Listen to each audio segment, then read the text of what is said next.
Magandang araw po sa inyo mga amigo. Kumusta po ang buhay ng bawat isa? Nandito po tayo ngayon sa tindahan ni Tia Cesa at makikita nyo po ang pangyayari. So, sa tindahan ni Tia Cesa.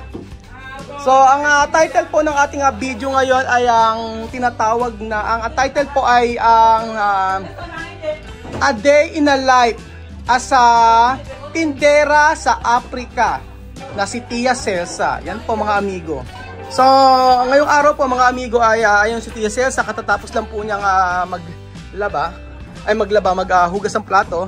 Habang pakikita ko po sa inyo yung mga pangyayari sa tindahan ni Tia Cesa.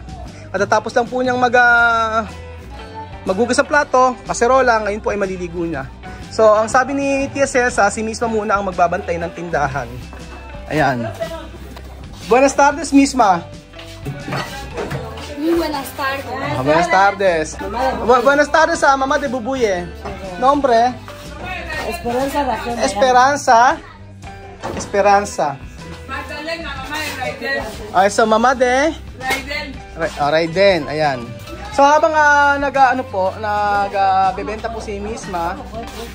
Aha. Los niños para comer ¿cómo se dice? Ayan, bumili ang nanay ni Bubuye ng kastel. 3 daw na kastel, 3 kastel y después galletas. Aha, ba nagbigay ng galletas para sa mga bata. Bait-bait lang, oh. Oh, vamos a tomar los niños que nada. Ayan, umorder po ng kastel. Mabait naman kasi bumili ng kastel tapos ililibre niya yung mga bata ng bumili ng galletas o biskuit. Gorda, ha? Si Gorda. ¿Cuántos meses? ¿Cuántos meses? 8 meses? 8 months daw po.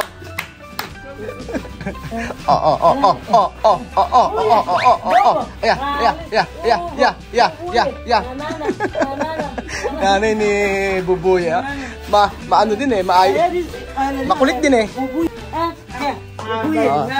Tu nombre y olvidar. Tu nombre? Ha? Herminia. Herminia, si Herminia. Ayan, ganyan ang buhay po nila mga amigo. Pag walang madalas, ganyan, inom, kastel. Mula nagbukas si Mami ng kanilang tindahan, ito po, meron ang bumibili ng kastel. Tapos, pero mabait din nanay ni Bubuy, mo, bumili ng biskuit para sa mga bata. O, di ba? And then, bukod po sa mga sa kanyang mga tindang ganyan, mga amigo, meron na rin tinda si Tia Cesa na yuka. Ayan, may saging. Alam niyo yung ganito saging? 50 pesos na to, yung ganyan. Ayan, 50 pesos, 50 pesos. Ay, may party yata dito.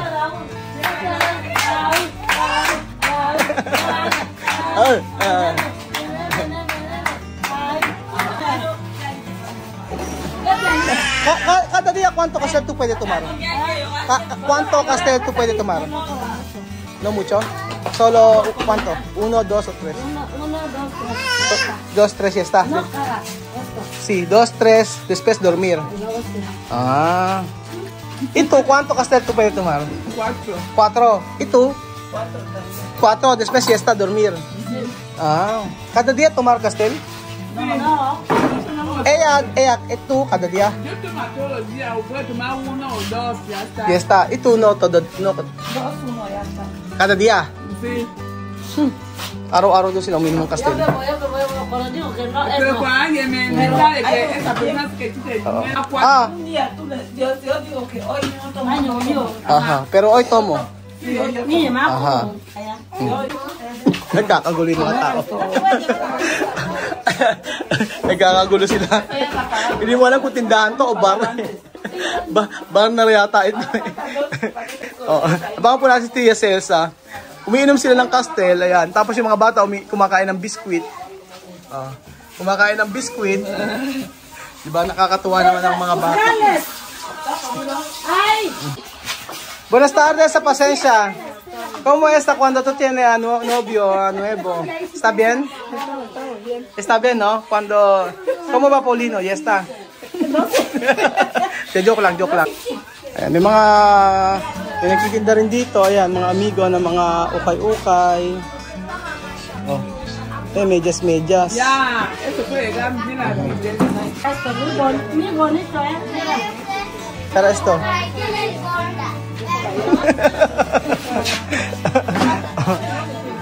Ang mga tinda niya yung mga medyas. Tapos mga panty, tsaka pang dito, banyador, swimsuit. Maraming ganito nakikita rito na nilalako-lako lang nila. Dalawa daw ay 50 pesos. Dalawa nito 50 pesos. Masipag din si ate, no? Isipin nyo, nilalako niya yung mga ukay-ukay. Hawak-hawak lang niya. Buhat-buhat lang niya. Yun ang pagkakaiba nila, nila bubuye, na kung saan nauubos yung oras sa pag-inom lang ng kastel. Pero ang maganda po sa nanay ni bubuye, mapagbigay. Mapagbigay, pero yung buhay niya na-enjoy niya. Yun ang sabi niya sa akin. I-enjoy ang buhay hanggang siya ay, hanggang daw tayo ay nabubuhay. I-enjoy ang buhay habang tayo ay may lakas. Yun ang sabi ni nanay ni bubuye. Nakalimutan ko yung pangalan eh. So, ayan po, paalis na po siya. Tapos na po siya magbenta. Meron namang nabiling dalawa. Si ate. Dos cuánto? 2 a 500. Así está bien. O, dalawa raw ay 50 pesos. Pero va gateando para que su eso no daña mucho. Buenas tardes. Bless, Kerol. Bless. Hi, buenas tardes. Teka lang. Mamarites. Okay. Ay, esto mi vida. Guineana Pindera. Pindera. Laman niyo nita kito, sir. Aquí. Antes, pero imagínate que de mercado. Mercado. Sí, puede venir vender. So, sa umaga po, sabi ni Tia Cesa, punta na siya ng merkado para bumili po ng mga paninda. Tulad po nito. Ayan, meron po siyang pang-miste na tinda.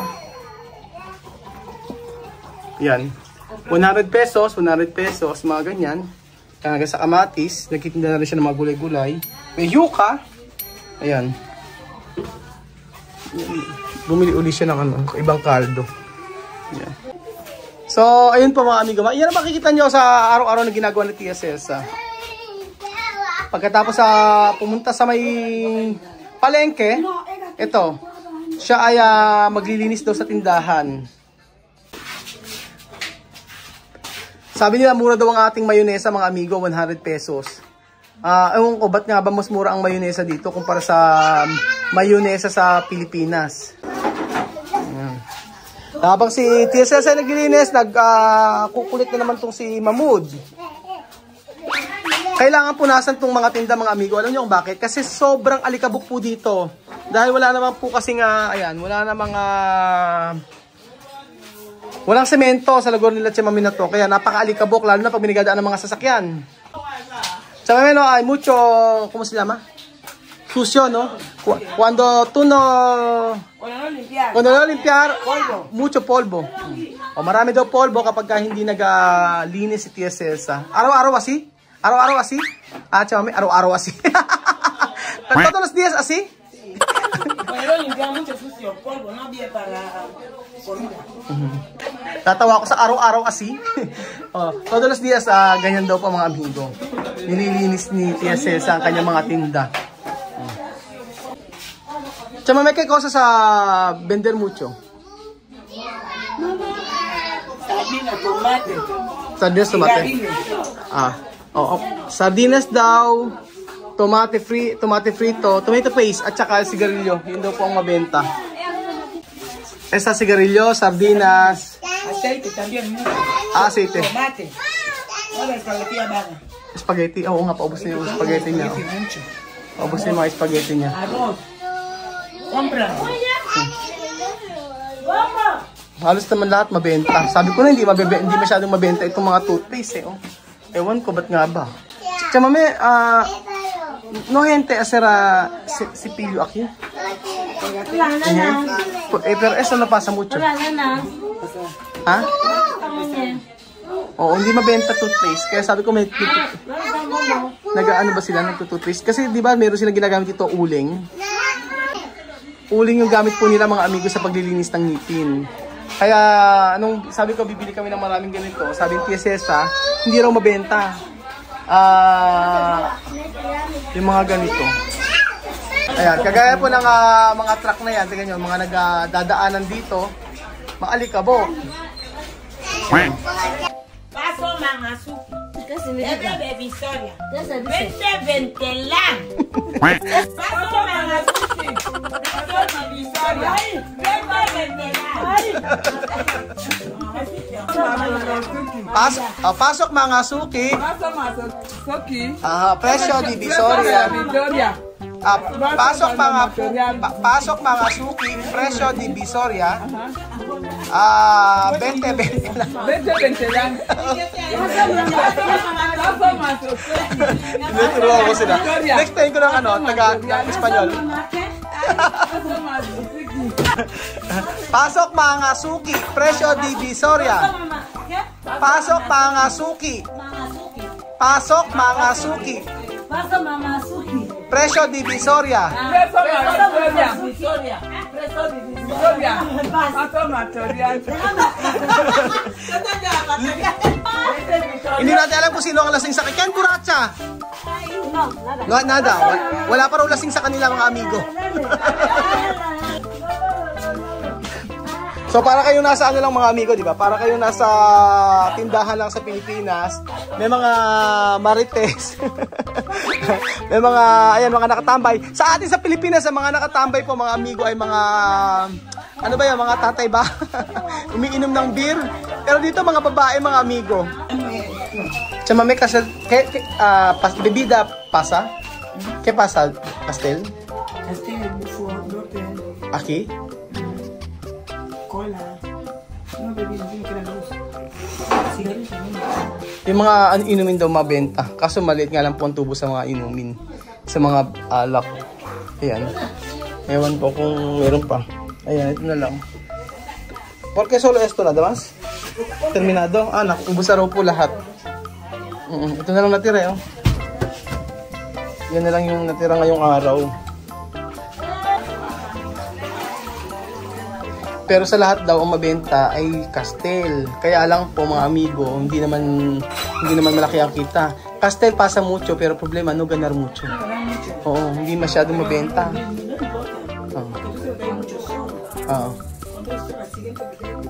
Sabi din siya mami, hindi raw mabenta raw ang Castel pero mababa ang maliit lang daw ang kita.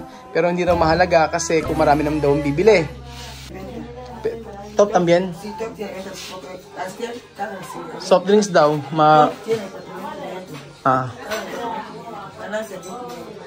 Kaya ganar mucho. Top E. At top daw po ang mabenta yung parang soft drinks sila dito na Royal. Arroz también, no? Pasa. Sí, arroz pasa. Arroz pasa. Arroz, gente, casi no carretera, solo aquí. Yung mga bata raw, yung mga tao raw po ay dito kaya mami na bumibili. Kaya mami na po bumibili yung mga tao dito, hindi na po nagpupunta sa may kalsada.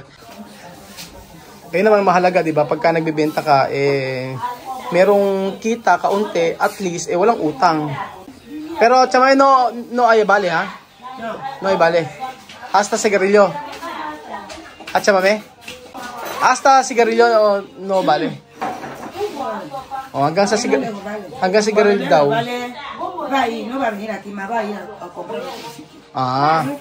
Sabi ni chamame ay wala daw utang. Kapag daw may umutang sa kanya, tapos sa ibang tindahan daw bibili. Yun, ang sabi ni Tia Cesa. Hanggang mayang gabi yan, ganyan. Hindi naman nila inuubos yung isang bote ng mabilisan. Kumbaga, yung isang bote na yan, pinag-aabot nila ng 2 oras, 3 oras, ganyan po. Tapos sasayaw, yan. Sasayaw, kakanta-kanta. Ganyan ang buhay po ng mga ibang mga babae dito, mga amigo. Mas marami po yung babae na nasa bar kumpara sa mga lalaki. Ano siya, mami? Bar aquí, bar restaurante, mas mucho mujer. Porque hombre está en trabajo. Así, tama po ako. So, So, lahat daw po ng mga babae dito ay marami po. Marami ang nasa may bar. Kesa po sa mga lalaki. Dahil ang mga lalaki po ay nasa trabaho. So, habang si Tia Mami ay naglilinis, deadma po siya sa mga ganyan. Hindi siya iinom. Oo, hindi siya iinom. Ayaw yung ganito. Ayaw ni Tia Mami. Gusto ni Tia Mami yung busy sa buhay niya. Marami siyang ginagawa. Kasi maraming trabaho. Di ba napaka cool na mga nanay, oh. Oh, cool na cool, no?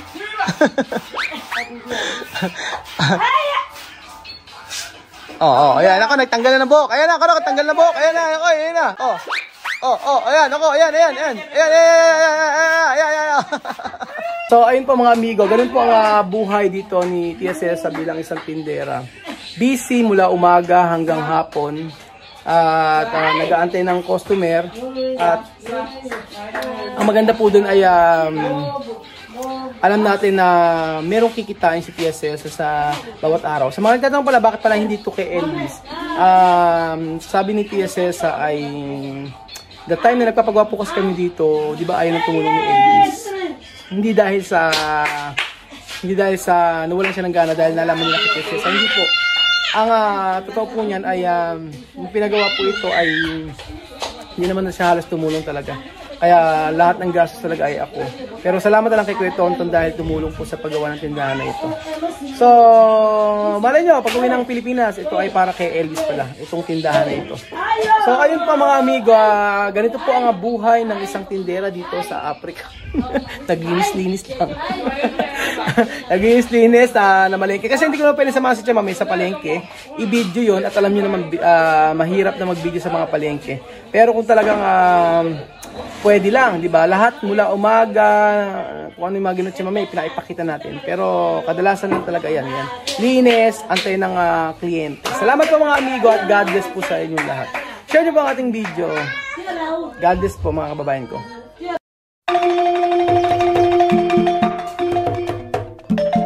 Na-appreciate ko yung paano sila nagdadasal.